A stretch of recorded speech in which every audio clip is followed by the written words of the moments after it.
We were confused, we felt exhausted, fatigued, and the morale was pretty low in a couple of days when we started. Mount Everest, the Sahara, this Manitoba teacher braves the toughest of terrains. Dilip Shakavat has just returned from his latest expedition to the South Pole, and he brings those experiences back to his students. The temperature with wind chill was minus 45 to minus 55, and it was a bigger challenge mentally, physically. 47-year-old special education teacher Shakavat says only 45 to 60 people attempt the 12-day trek to the South Pole a year, and only half of those even finish.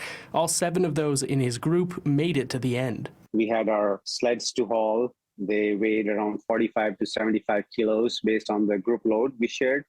And that actual trek is 12 days, but our group was pretty fast. We did 14 kilometers to 25 kilometers on average each day, and we finished in 8 days. Going from Winnipeg's 250-meter altitude to 3,400 meters caused altitude sickness, and 24-hour sunlight caused confusion and exhaustion, not to mention frostbite from just seconds of skin exposure. You can see my nose. There was a frost nip on my nose because it was pretty cold. We had to lift our masks to drink water, and that small exposure in that temperature over time, because every hour we had to take a sip of water and eat a little bit of snack.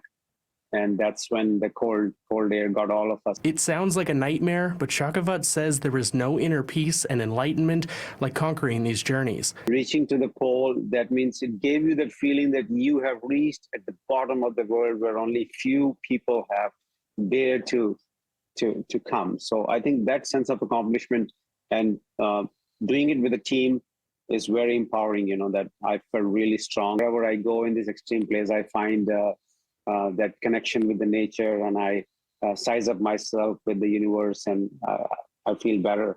Shakavat returns after each expedition and shares slideshows with his students to encourage them to build connections with nature. His next goal, a marathon in the North Pole.